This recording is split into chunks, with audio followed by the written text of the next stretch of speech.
They pushed you. They prodded you. They needed you to break, so when you finally reacted, they pulled out their phone, smirked, and said, "See, I told you he was crazy." This is reactive abuse. And if you're a Heyoka empath, you didn't lose control. You were set up. But here's what they never show. The 3 a.m. texts, the fake accounts, the neighbors they poisoned against you. This wasn't a breakdown. It was a spiritual setup. And today, we're flipping the script. And if you've ever been told you're overreacting or unstable, too sensitive, this is why. You're not crazy. You're reacting to abuse. Abuse designed to look invisible. Abuse designed to make you look like the problem. This is called reactive abuse. And if you're a Heyoka empath, the sacred mirror, the emotional lightning rod, the soul forged to reflect, then you have likely experienced this in ways the world doesn't yet have language for. You've walked into rooms that seemed calm on the surface, only to feel your skin crawl with invisible tension. You've smiled to keep the peace, all while your intuition screamed. You've given others the benefit of the doubt until their mask slipped, and they blamed you for catching a glimpse. Because when you reflect people back to themselves, not everyone is ready for the truth. You don't just expose what's in them. You awaken what's been buried. And some people will fight like hell to avoid facing what they've hidden. They'll call you the problem. They'll make you doubt your instincts. They'll turn your honesty into weaponry against you.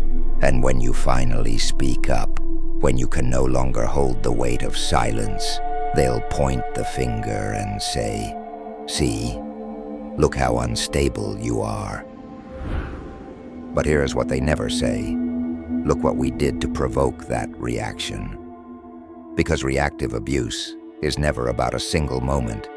It's about the slow erosion of your peace, the subtle poison of psychological warfare, the emotional minefield you've been walking through, barefoot and alone. And today, we're going to name it. We're going to illuminate it. And we're going to take our power back. Reactive abuse is what happens when a target is provoked, antagonized, manipulated, and pushed to a breaking point, then punished or blamed for finally responding. It is not a fair fight. It is not a misunderstanding. It is spiritual warfare.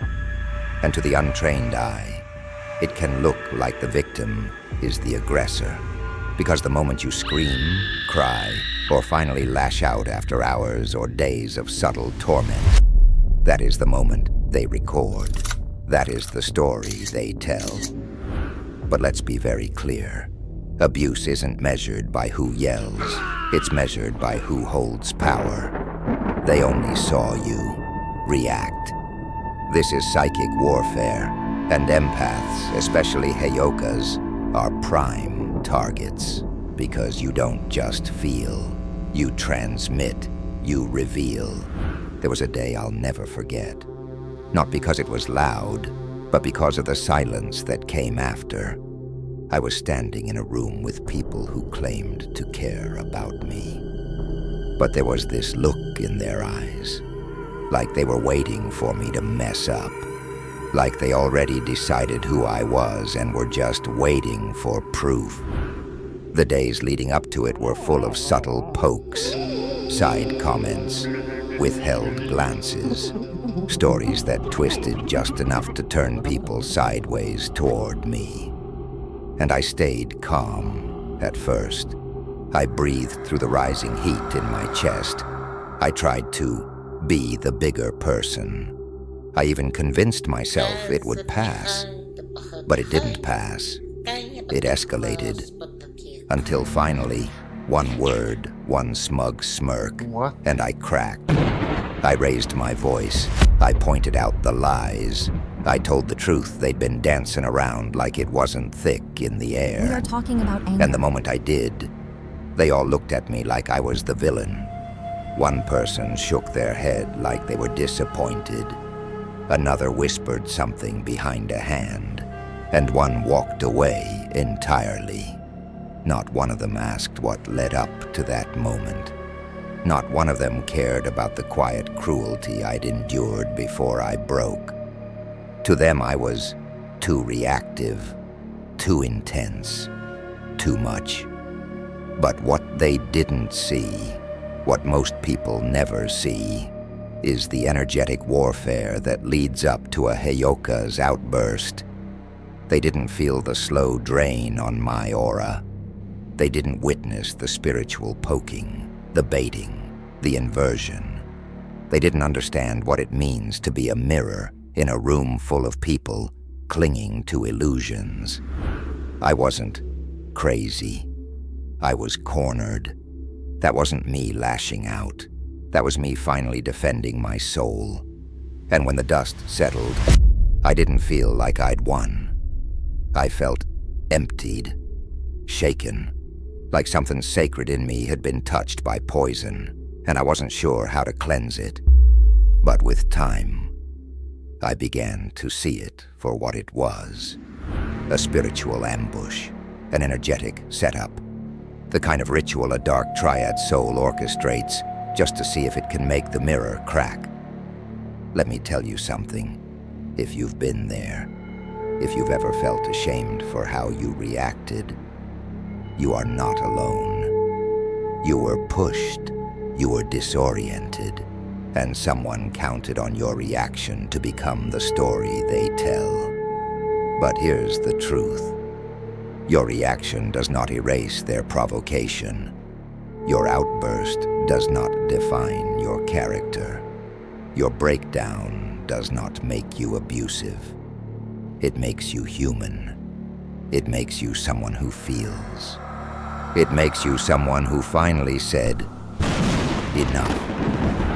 When a Heyoka is trapped in a cycle of reactive abuse, the damage isn't just emotional. It's energetic. It's vibrational. It touches the very core of your frequency. Your aura, your spiritual field, becomes frayed, vulnerable, and disoriented, like a sacred garment torn in too many places. You may feel heavy even after rest. You may feel unsafe in rooms that should feel warm. You might sense a fog between your heart and your mind, an invisible wall keeping you from feeling fully connected. Fatigue lingers like mist. Sudden anxiety bubbles up in moments that make no sense. Focus scatters. You may feel like a ghost inside your own body. This isn't weakness. It's the aftershock of spiritual fragmentation. Because the trick of reactive abuse is this. It confuses your nervous system. It scrambles your internal compass. It makes you question your own perception, your own knowing, your own safety signals. That's not just manipulation. That's soul fragmentation. In ancient traditions, this is considered energetic poisoning, a psychic violation, a wound in the luminous body, and it requires more than time to heal. It demands ceremony, restoration, ritual unbinding, a spiritual reclamation of your name, your truth, your field. You cannot think your way out of psychic trauma. You must feel your way through. And for the Heyoka, this path isn't just recovery, it's sacred reassembly. In the Lakota tradition, the Heyoka is not just a clown or jester. They're a sacred thunder being, a mirror turned inside out.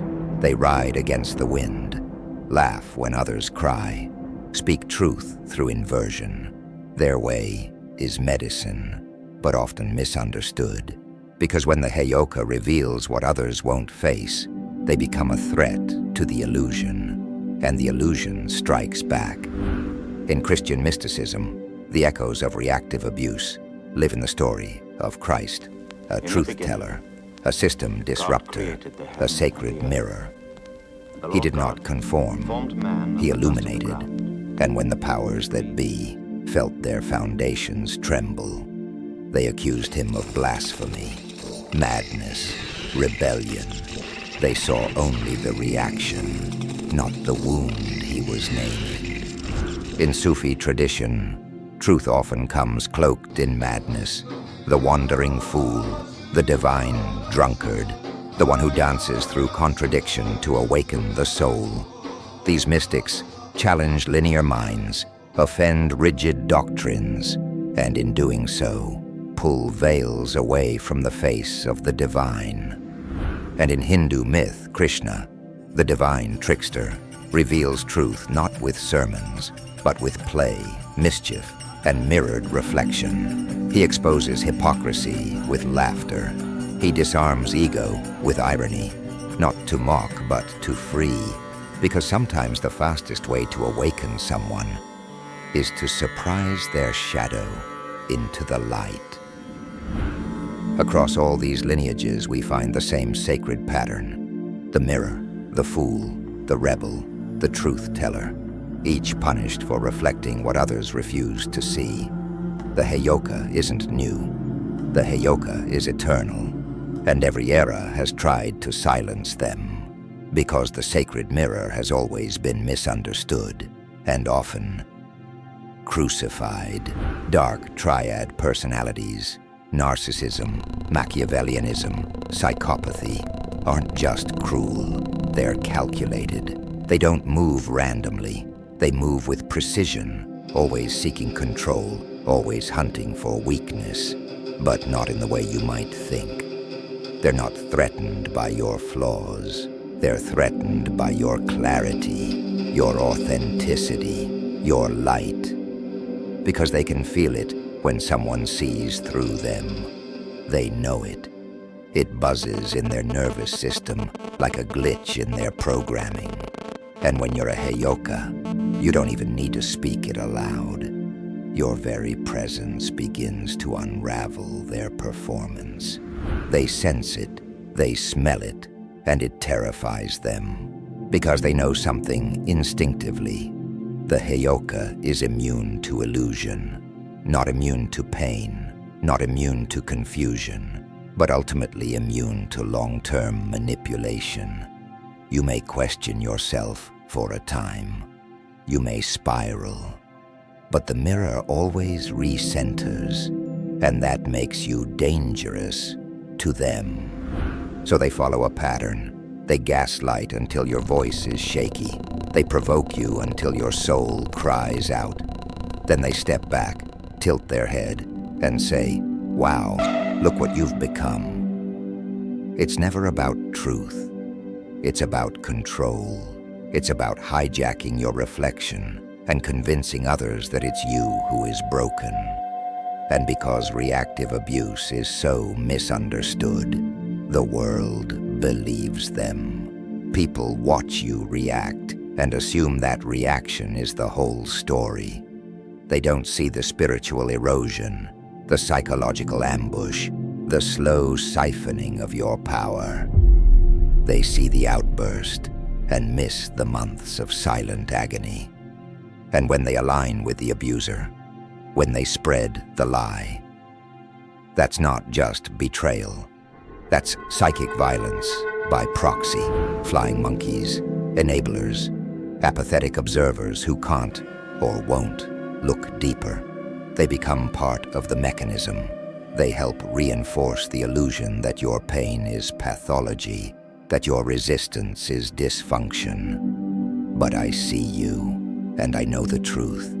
You weren't unstable. You were being spiritually strangled. You were the mirror in a room full of people who couldn't bear their own reflection. And that is why you were targeted. Because the Dark Triad doesn't hate you for your wounds. They hate you for your insight, They hate that your existence threatens their illusion. They hate that you cannot be controlled forever. And when your energy begins to break the spell, when your clarity starts to cut through their fog, that's when they panic. That's when they smear. That's when they spin every reaction into a campaign against your character. But you are not what they say you are. You are the sacred disruptor, the intuitive lightning rod, the mirror they tried to shatter because it showed them something too true to bear. And no matter how they twist the narrative, no matter how many bystanders they recruit, your truth remains clear, unshakable, alive. You know this dance too well. The whispers in the dark, the stolen images splashed across screens that were never meant to hold your skin, the lies that slither from his mouth like venom. You sent these yourself. You showed everyone, even children, when the only hands that ever hit send were his. And the eyes, always the eyes. Fake accounts, blank profiles, hovering at the edges of your social media, like vultures waiting for you to stumble. He watches, he documents, he feeds on your reactions, and when you dare to notice. I don't even have social media. You're paranoid. You're obsessed with me. But here's the truth he chokes on. You were never the obsessed one. You were the prey. For months, maybe years, you said nothing. You swallowed his games like broken glass, let the cuts bleed inside where no one should see. But then, one day, you mirrored him. Maybe you laughed coldly at his lies. Maybe you threw his own empty words back at him. Maybe you simply stood there, silent, and let him drown in the reflection of his own darkness. And that was the moment he'd been waiting for. Now the script flips. Now he's the victim. Look what he did to me. Look how cruel he is. I never did anything to him, and now he's attacking me. Never mind the years of stalking. Never mind the stolen images. Never mind the way his minions, those greasy-handed burger flippers who hang on his every word, smirk as they spread his lies to anyone who'll listen. You finally speak. Now you're the aggressor. You finally react. Now you're the unstable one. And oh, the chorus of idiots who back him up. The burger guy, the one who's always muttering about you to customers, the one who just happens to be filming you at the gym when you're mid-rep, sweat on your brow, unaware. He'll clutch his phone like it's a weapon and sneer, "You're always talking shit about everyone." But here's the joke. You haven't said a word, not to him, not to the stalker, not to the faceless crowd he's poisoned against you. But the second you do speak, the second you clap back, the rage is instant. See? See? He's the one who starts drama. He's the stalker. He's the liar. It's almost impressive how perfectly they twist it, how they need you to be the villain so they can play the martyrs. But the mirror doesn't lie, and neither does this. You didn't start this war. You just stopped surrendering. Every time he stalked you, every time he lied, every time his little minions whispered about you like rats in the walls, you felt it, you knew it. And when you finally let that truth out, when you finally showed him what he really was, that wasn't cruelty, that wasn't instability, that was justice. And the neighborhood? Oh, they were easy prey. You know them. The ones who used to smile, wave, even share coffee. But after enough whispers planted at block parties, subtle jabs slipped into conversations, and fake concern disguised as gossip, they changed. Now they look at you like a threat. Why? Because he's been feeding them lies. I just worry about him, you know. the way he acts. It's not normal. And they believed him. You tried to stay quiet. You tried kindness. But gossip is a currency, and he made sure the neighborhood got rich on lies. He's harassing him. He's unstable. He showed proof. All fake, all believed. And when you finally broke, when you screamed for truth, they gasped, not at him, but at you. See, this is what we mean. Look how he acts. But they didn't expect the mirror. You had receipts, screenshots, timestamps, metadata, and when you dropped them in the group chat, the mask cracked. The unfriending began. The silence shifted. The questions started. Wait, how did he get those photos of him anyway? Now they're walking it back. Now the ones who once avoided you are concerned. Now they say, we had no idea. But you did. You knew the whole time, and now they do too. Because the mirror didn't just reflect him, it showed them. And that reflection, it was never yours to carry. Carl Jung taught that the shadow, the unconscious part of the psyche, wants to be seen. But not everyone is ready to see it. And when it's mirrored back to them by someone who holds that power, someone like a Heyoka, the reaction can be intense. The Heyoka doesn't even need to speak it. Just being near someone with suppressed pain, hidden shame, or unconscious guilt is enough to stir it to the surface. This is why some people are drawn to you instantly, while others recoil or even become hostile. It's not about who you are. It's about what you reflect. The Heyoka becomes the screen upon which others unconsciously project the parts of themselves they're unwilling to face. Jung once said, "Until you make the unconscious conscious, it will rule your life, and you will call it fate." But here's what he didn't say. If you force someone else's unconscious into the light, they might call you the enemy. You didn't ask for that role. You didn't volunteer to be the mirror. But your soul came coded with that function. And once your energy enters the room, the shadow starts to shake. The Heyoka doesn't just activate reflection, they activate confrontation. And most people aren't ready for it. So instead of owning their pain, they assign it to you. They turn you into the villain in the story they can't admit they're writing. And the more true your presence feels, the more dangerous you become to their illusion. It's not fair. It's not just.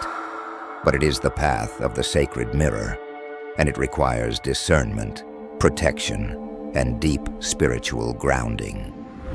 Jordan Peterson, controversial, flawed, but undeniably brilliant, often speaks about the necessity of confronting chaos, of bringing order to the soul through truth. But he also says this: don't cast your pearls before swine. That's not a judgment. It's a warning. Not everyone is ready for the sacred. Not everyone will receive your truth as a gift. And for the Heyoka, this becomes one of the most painful lessons to learn. You want to help. You want to wake people up.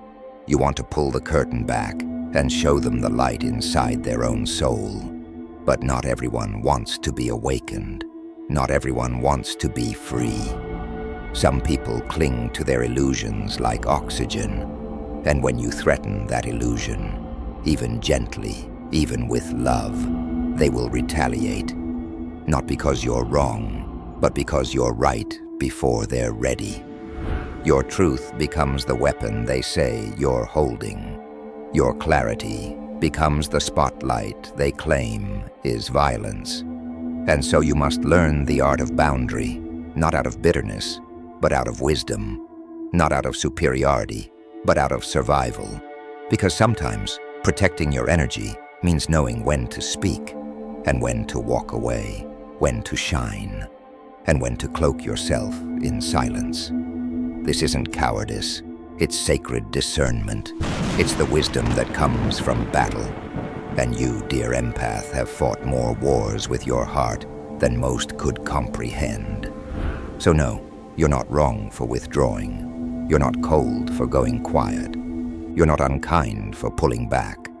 You are protecting the pearls, and they are worth protecting. After reactive abuse, something in you changes, not just the way you see others, but the way you see yourself. You start to question your own goodness, your own truth. You wonder, was I really the problem? You replay the moments, the raised voice, the broken expression on someone else's face, the shame that poured in like ink into water. You begin to doubt your instincts, your power, your clarity. And even worse, you fear that the world believed the lie, that others now carry a story about you that isn't real. This isn't just confusion.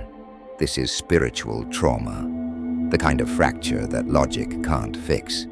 You can't think your way out of it. You have to heal your way out, slowly, deliberately, with sacred care, with ritual, with boundaries, with rewilding your energy and remembering your soul. You are not the person they said you were. You are who you were before they got inside your mind. And more than that, you are who you are becoming now, forged through the fire, made whole not because you were untouched by the storm, but because you chose to rise after it. So how do we heal from this? How do we reclaim what was taken, what was twisted, what was shamed? We begin by naming it. That's the first wound medicine. Speak the truth others refuse to hold. This was reactive abuse. This was projection. This was spiritual sabotage, dressed up as concern, cloaked in manipulation. Say it aloud. Say it until your nervous system believes you. Then we return to the body, the temple that carried us through the war. Trauma doesn't just sit in the mind. It burrows into your breath, your heartbeat, your muscles, your skin. So we use what is ancient: breathwork, grounding, movement, sacred bathing, fasting, walking barefoot on the earth until your soul remembers it belongs. You don't have to do everything. Just do something. Let the body lead. And from there, we protect the field. We become intentional about what touches our spirit. Salt in your bath, smoke from sacred herbs, prayer whispered in the morning light, symbols drawn in the air with your fingers, light around your aura. Whatever speaks to your soul, make it your armor, because Heyokas are built to be mirrors, yes. But mirrors need maintenance. They need shielding. They need time alone in the dark to repair their shine. Next, find your people, not the crowd, not the performative circle, the real ones, the ones who don't flinch when you say, "It hurt, and I reacted." The ones who see through the veil, who hear beneath the words, who know what psychic abuse feels like because they've survived it too. These are your people, and even if there are only one or two, honor them like gold. And above all, forgive yourself for the scream, for the silence, for the moment you stayed too long, for the moment you walked away too soon, for the love you gave someone who tried to destroy you. You didn't fail.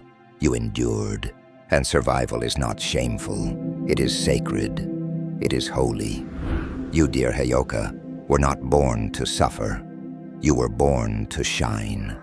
And even though you are the sacred mirror, let us not forget, you are also a flame. What they tried to break wasn't your temper. It was your gift, your power to reflect, to reveal, to unravel lies with a glance. And now you see. Now you name it. Reactive abuse is real, and it does not define you. It initiates you. So breathe deep. Anchor in. Call your soul fragments home. Place your hands over your heart and say, "I survived because I am meant to live free." And when you're ready, rise. Because the mirror doesn't just reflect the pain. The mirror, when healed, heals others too. If this message stirred something in you, if you felt the pain of being blamed for your reaction, when all along you were reflecting truth, you're not alone. Mystical illumination is a sanctuary for the sacred mirrors, the empaths, and the mystics rising from the ashes of spiritual warfare. Drop a comment below. Share your truth, your experience, or simply say, "I see you." Your voice could be the mirror someone else needs. Like this video if it resonated. Subscribe to the channel to stay connected to this movement. And if you want to go deeper into healing, empowerment, and spiritual protection, join the inner circle on Patreon, patreon.com/mystical illumination. Stay sovereign, stay soft, stay lit. Mystical illumination is with you.